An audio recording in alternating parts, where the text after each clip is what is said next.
우리 한 번 더 인사하겠습니다. 예수의 은혜로 충만합시다. 다시 예수의 은혜로 충만합시다. 감사합니다. 사랑하는 성도 여러분, 새해에 우리에게는 하나님이 허락하시는 희망과 소망이 있음을 믿습니다. 안 믿으십니까? 하나님 우리에게 희망과 소망을 주실 줄 믿습니다. 문제는 뭐냐 하면요, 방금 이거예요. 안 믿어요. 안 믿겨요. 안 믿겨서 좀 우물쭈물하는 거죠. 뭐 작년이랑 똑같겠지. 원래도 가만히 생각해 보면 별다른 변화가 없을 것 같다, 이런 생각을 할 수 있습니다. 그런데 여러분, 절대로 그렇지 않아요. 성경에 보면 분명히 말하고 있습니다. 우리에게 미래와 소망이 있다. 오늘 하나님께서 우리에게 주시는 이 말씀을 통해 여러분 진정한 미래에 대한 희망과 소망을 발견하는 은혜 시간 되시길 간절히 소망합니다. 여러분, 오늘 말씀을 보면 첫 번째로 우리가 놓치지 말아야 될 것은 하나님은 우리를 향한 계획을 가지고 계신다는 거예요. 여러분, 제가 이 말을 하면 많은 사람들이 오해합니다. 하나님, 당신을 향한 하나님의 계획이 있으십니다, 이렇게 말하면요, 사람들이 하나님이 나를 향한 계획이 있는데 내 삶이 이렇게 힘드냐는 거예요. 왜 어렵냐는 거예요. 왜 잘 안 풀리고, 왜 시험에 떨어지고, 왜 어려운 역경을 걸어가야 되냐는 거죠. 근데 이게 무슨 나를 향한 계획이 있냐, 이렇게 생각할 수 있습니다. 실패도 계획이냐, 하나님의 계획이냐, 이렇게 의심할 수 있다는 거예요. 여러분, 역경이라는 단어가 있으시죠? 이 역경이라는 단어를 거꾸로 하면 뭡니까? 경력이 됩니다. 여러분, 내가 지금 겪고 있는 역경은요, 그냥 역경이 아닙니다. 하나님의 치밀한 계획 속에 하나님께서 우리의 삶 속에 새겨주고 계시는 경력입니다. 여러분, 오늘 본문은요, 바벨론이 포로로 끌려간 이스라엘 백성들에게 하나님이 주시는 말씀이에요. 지금 포로 생활하고 있는 아주 혹독한 역경을 겪고 있는 이 이스라엘 백성들에게 주시는 말씀입니다. 고향을 떠나서 낯선 땅에서 자유를 잃고 미래가 보이지 않는 그런 절망 속에 있는 그들에게 하나님께서 말씀하시는 거예요. 너 이제 끝났다, 아니면 너 바로 풀릴 것이다, 이렇게 말하는 것이 아니에요. 하나님은 이렇게 말해요. 너를 향한 나의 계획이 있다. 너를 향한 나의 계획이 있다는 것입니다. 여러분, 이것이 얼마나 놀라운 말씀입니까? 하나님께서는 우리 한 사람 한 사람을 향한 생각을 다 가지고 계십니다. 계획이 있다는 것.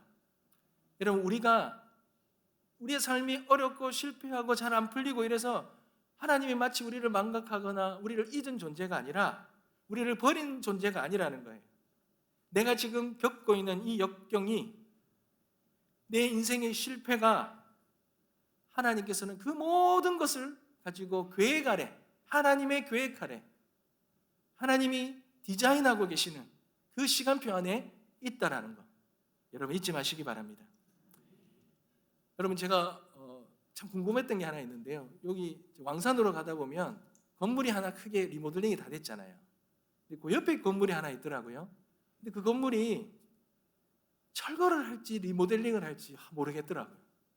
이거 가지고 몇 개월째 우리 교육자들하고 지나갈 때마다 철거할 것 같아? 리모델링 할 것 같아? 계속 고민했어요. 근데 어느 순간에 보니까 이제 집기를 끌어내더라고요. 끌어내고 이제 뭔가 할 것 같다. 그런데 하나 둘 하고 창문도 뜯어내고 막 하는데 이제 철거하는구나, 이렇게 생각했어요.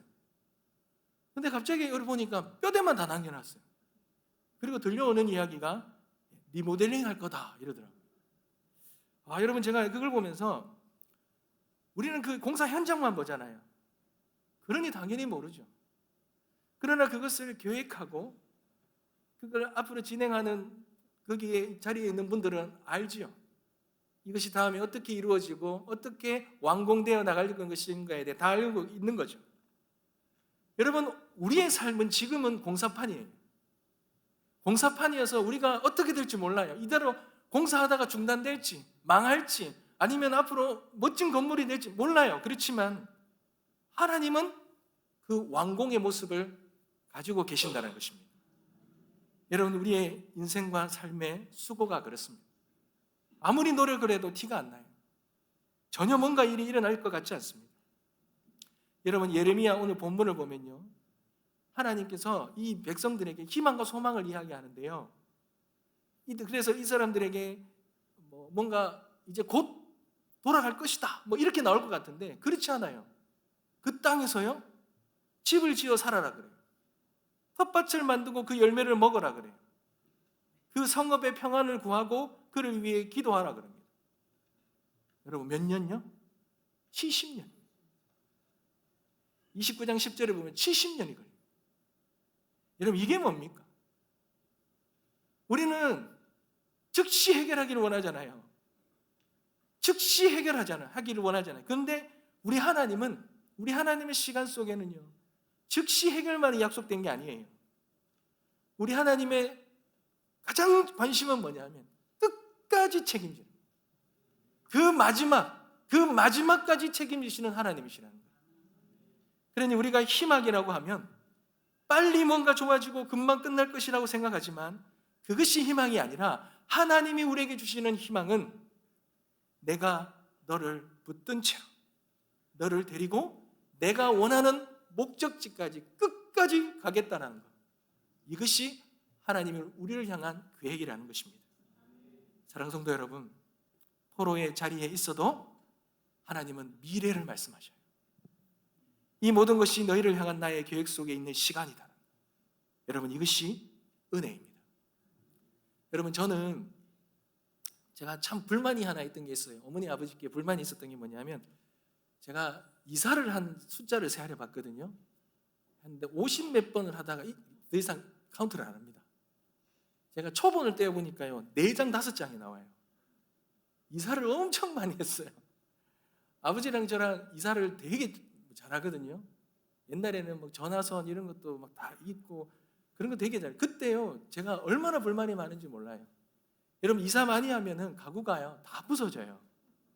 이사 많이 하면 저는 초등학교를 그래도 다행히 2군데만 나왔는데 저희 둘째 누나는 4군데 나왔고 저희 셋째 누나가 4군데가 나왔고 우리 둘째 누나도 3군데가 나왔고 그러니까 학교를 계속 옮겨 다니잖아요. 그러면 뭐가 없지요? 친구가 없어요. 근데 이게 굉장히 불만이 엄청 많았어요. 참 힘들었어요. 어려웠습니다. 그런데 여러분 제가 목회를 하고 보니까요. 여러분 목회를 하면서 가장 힘든 게 뭔지 아세요? 옮겨 다니는 거예요. 여러분 이 옮겨 다니는 거 우리 상주에 계신 분들은 잘 몰라요. 이거 좀 한번 경험해 보셨으면 좋겠는데 이 아브라함이 이 본촌 친척과 아비와 집을 떠나 간다는 게 어떤 의미인지를 모르시는 참 그런데요. 여러분 얼마나 이게 힘든지 몰라요. 근데 그거를 놓고 떠나는 것이요 참 쉽지 않은데 나중에 되니까 이건 한때는 제게 불만이 많았는데 지금 보니까요 이게 하나님 앞에 부르심 가운데 순종할 수 있는 저의 경력이 되더라고요. 여러분 제가 대구에 있다가 용인으로 갈 때도 집도 갈 바를 알지 못하고 갔잖아요. 이삿집을 못 구하고 그냥 갔어요. 그리고 거기에서 방을 못 구해 갔고요. 한 3개월을 찜질방에서 살았어요.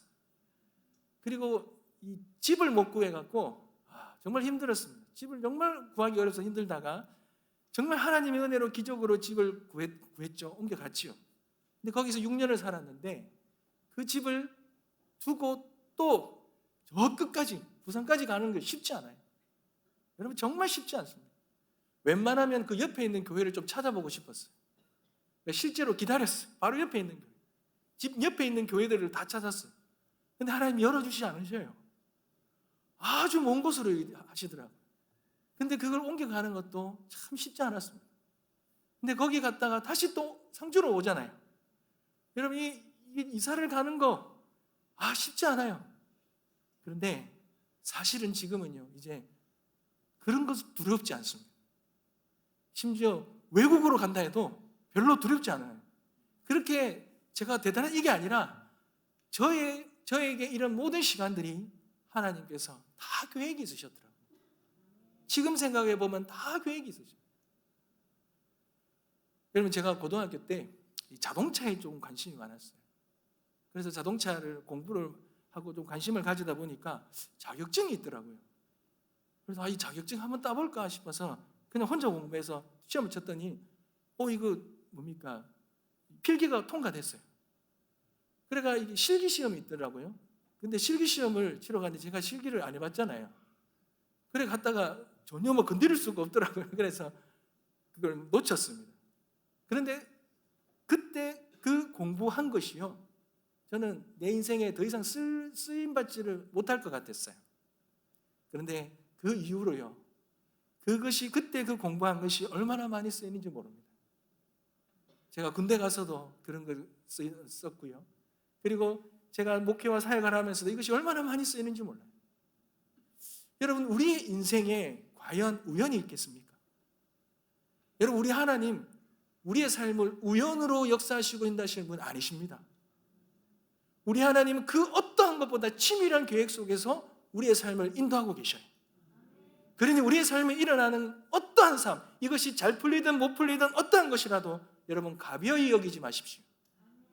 이것이 하나님께서 어떨 때에 어떠한 모습으로 탁월하게 쓰실지 아무도 모른다는 거예요.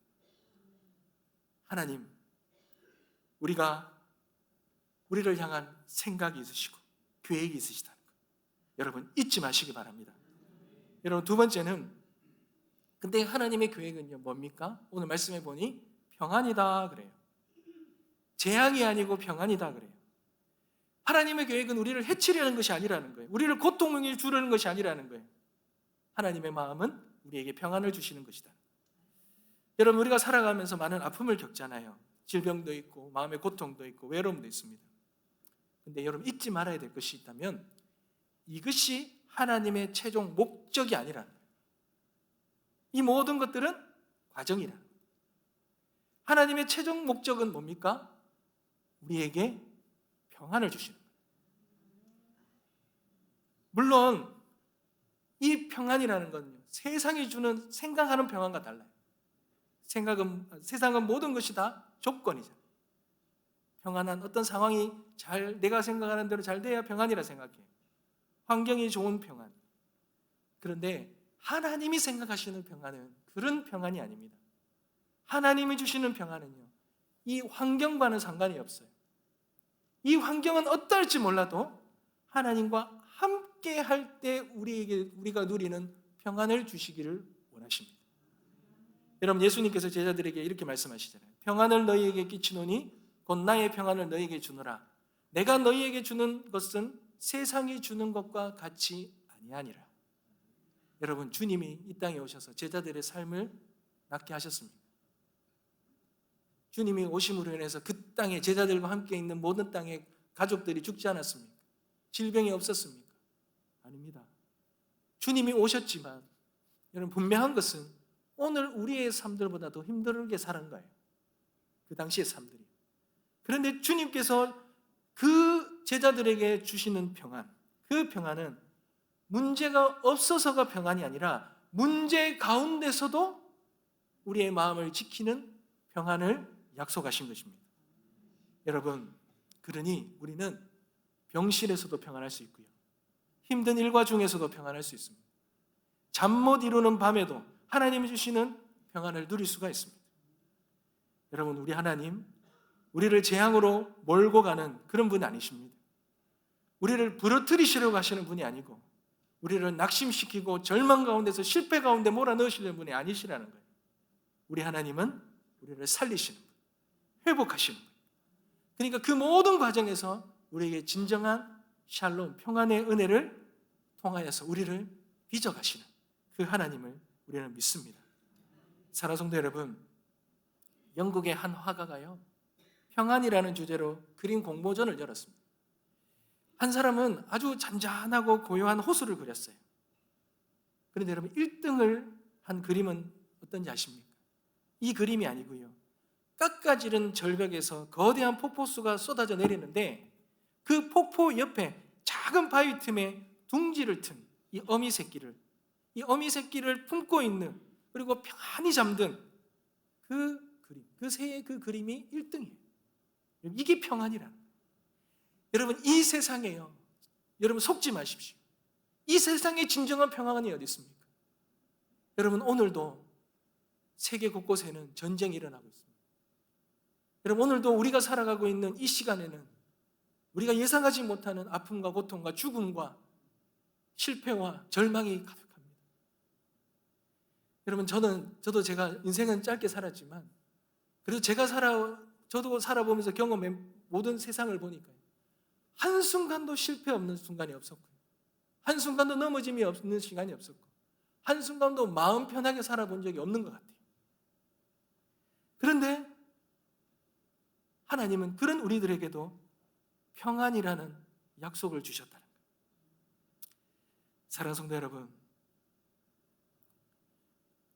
우리 안에 진정한 평안은 이 세상의 환경이 완벽해서 우리에게 주는 평안, 절대로 우리 인생 속에는 그런 게 없습니다. 우리 하나님이 약속하신 그 평안은 상황이 완벽한 것이 아니라 어떤 상황 속에서도 하나님과 함께 할 때 우리에게 허락되어지는 그 진정한 평안, 평화의 왕이신 그 주님이 우리에게 주시는 진정한 평안의 은혜인 줄 믿습니다. 사랑하는 성도 여러분, 이 평안을 누리시길 간절히 소망합니다. 여러분, 저는요, 요즘에 아이들이 시험을 많이 치는데 제가 시험을 정말 많이 떨어져 봤거든요. 여러분, 정말 시험을 많이 떨어져 봤어요. 제가 어떻게 보면 제가 쳐본 시험 중에 딱 2가지 붙었고 다 떨어졌어요. 대학 시험하고 신대원 시험, 이걸 한 번만에 딱 붙었고 나머지 다 떨어져 봤어요.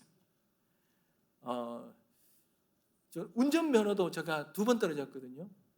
운전면허도 제가 학원을 안 다니고 그냥 시험 치러 갔다가 필기는 붙었는데 실기를 치러 갔다가 제가 어릴 때는 S자가 있었어요. S자로 트럭으로 들어갔는데 나오지를 못하겠더라고요. 그래서 막 넣었다 뺐다 하다가 탈선하고 떨어졌어요. 여러분, 그때 운전면허 떨어지고 걸어 나오는 그 길이요, 너무 비참하더라고요. 너무 힘들더라고요. 여러분, 시험은 진짜 근데 한번 위로를 얻은 거는 그 어떤 분이 여자분이신데 그 인지를 붙일 수 없을 만큼 많이 떨어지셨더라고요. 뭐 더 이상 붙일 수가 없어가 새로 쓰시죠 막 그러시더라고요. 그분 보고 또 위로를 받았어요. 여러분, 그런데 그런 많은 시험을 떨어졌는데요, 제 인생 속에 제 인생이 실패의 인생이냐? 저는 그렇게 보지는 않습니다. 오히려 여러분, 웬만한 시험에 떨어지는 거는 담대합니다. 그게 저의 영혼에, 저의 인생에 영향을 주지 않습니다. 시험 떨어진다고 끝나는 거 아니더라고요. 여러분, 우리 인생에 중요한 거는요, 시험 딱 한 번만 붙어도 되더라고요. 저는 그 신대원 시험 딱 붙고 난 다음에요, 그것만 붙고 나니까 딱 되더라고요. 그건 한 번만에 붙었습니다. 정말 중요한 시험은 한 번만에 붙었어요. 여러분, 많은 역경은 우리를 무너뜨릴 것 같지만 주님 안에서의 역경은 우리가 그 어떤 것에도 흔들리지 않는 하나님의 평안의 은혜를 누릴 수 있는 조건이라는 것, 여러분 절대로 잊지 마시길 바랍니다. 여러분, 마지막으로 하나님은 우리에게 미래와 희망을 여러분 약속하셨습니다. 너희에게 미래와 희망을 주는 것이니라. 여러분, 새해를 맞으면서 우리에게 가장 필요한 것이 무엇입니까? 우리는 희망이 있어야 돼요. 희망이 없으면 하루가 얼마나 무겁습니까? 희망이 없으면 내일이 얼마나 두렵습니까? 하지만 하나님께서는 우리에게 희망을 주십니다. 근데 이 희망은 어떻게 되면 좋아지겠지 라는 이 막연한 낙관이나 막연한 그런 기대가 아닙니다. 성경에서 말하는 희망은요, 여러분, 하나님의 약속입니다. 여러분, 이 하나님의 약속, 언약은요, 얼마나 무거운 하나님의 그 확정 도장인지 몰라요. 하나님은 약속, 언약은 어떻게 합니까? 일방적인 거예요. 우리랑 하나님과 계약을 하시는 것이 아니라 하나님이 일방적으로 하는 거예요. 하나님이 그 언약을 지키지 못했을 때, 상대방과 약속을 맺을 때 상대방과 뭔가 함께 이 약속을 지키지 못하는 것에 대한 대가를 지불하는 것이 아니라 하나님이 일방적으로 그 모든 것을 대가를 지불하겠다는, 그러니까 반드시 지키겠다는 이 약속. 내가 너희에게 미래를 주겠다. 하나님 약속하셨습니다. 여러분, 그런데 예레미야 29장 12절과 13절의 말씀을 보면요, 너희가 내게 부르짖고 기도하면 내가 들을 것이요 너희가 전심으로 나를 찾으면 나를 만나리라, 이렇게 말합니다. 하나님이 우리에게 미래와 희망을 약속하셨는데, 근데 그것이, 그 약속이 그냥 주어지는 것이 아닙니다. 누구에게 주어진다고요? 그 약속을 믿고 그 하나님을 찾는 자에게 하나님이 선물로 주신다는 것입니다. 사랑하는 성도 여러분, 우리의 미래 우리의 손에 달려있지 않습니다. 우리의 능력이나 조건에 달려있지 않습니다. 제가 연말부터 연초까지 여러분, 항상 제가 계속해서 반복적으로 저와 여러분에게 이렇게 말씀으로 나누고 있는 것이 있다면, 여러분, 우리의 신앙생활의 패러다임이 완전히 바뀌기를 소망해요. 우리의 능력과 조건에 의해서 달린 것이 아니라 하나님의 손에 달려있다는 것. 그러니 하나님이 신실하다는 것. 하나님은 한번 약속을 하신 분은 반드시 지키신다는 것. 그러니 우리가 그 하나님을 믿고 그 하나님 앞에 나아갈 때 우리의 삶에 약속된 모든 것이 하나님께서 이루신다는 것. 여러분, 잊지 마시기 바랍니다. 하나님, 그리고 우리는 이렇게 결단하고 기도해야 돼요. 하나님, 제 계획을 축복해 주세요라가 아니라, 하나님, 주님의 계획 안에 제가 신뢰하게 하시고 저를 믿게 하시고 인내하고 견디게 하시고 주님, 저를 주님께로 인도하여 주시옵소서. 여러분, 그것이 오늘 이 예레미야, 우리가 함께 읽었던 이 본문, 이 포로 생활하고 있는 이 이스라엘 백성들을 향한 하나님의 마음과 이 이스라엘 백성들의 영성인 것입니다. 사랑하는 성도 여러분, 그런 은혜가 우리의 새해에 충만하게 임하시길 주님의 이름으로 축복합니다. 말씀을 맺겠습니다. 사랑하는 성도 여러분, 2026년도 새해가 시작됐습니다. 여러분, 저는 우리 하나님이 우리와 인간과는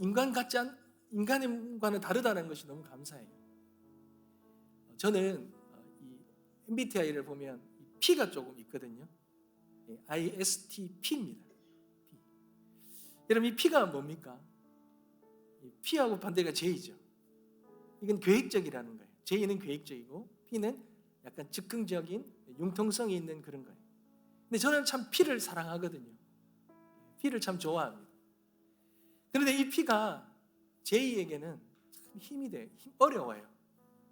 왜냐하면 계획적인 사람들은요, 이 예상하지 못한 일들이 자신의 삶에 일어나면 이걸 되게 어려워하더라고요.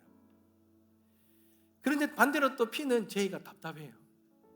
모든 것이 계획 속에 이루어진다는 건 여러분 너무 답답하잖아요. 그런데 우리의 인생을 생각해 보면요, 하나님은 우리의 인생을 계획하실 때는 이 P로 하지 않으시는 거에 감사해요. 하나님은 계획이 있으셔요. 우리를 향한, 인생의 전체를 향한 하나님의 계획이 있으십니다. 그리고 그 인생을 정교하게 완벽한 설계도를 가지고 하나님은 그렇게 인도해 가십니다. 비록 우리가 지금 있는 이 순간이 고난의 한복판이라 할지라도 하나님은 그 고난을 재료로 삼아서 희망이라는 작품으로 빚어가시는 분이 우리 하나님이시라는 거예요. 여러분, 고난은 절대로 막다른 골목이 아니라 터널이라는 걸 잊지 마십시오. 막다른 골목은 벽에 부딪혀서 돌아 나와야 하지만 터널은 통과하면 반드시 빛이 나옵니다. 지금 우리가 가는 이 모든 것은 하나님이 계획하신 그런 터널이라, 반드시 그 터널을 지나면 하나님께서 약속하신 우리를 향한 그 놀라운 평안과 미래와 소망을 우리에게 허락해 주실 줄 믿습니다. 이 놀라운 은혜를 우리 모두가 올 한 해 누리게 되시길 주님의 이름으로 축복합니다. 우리 찬양 드리겠습니다.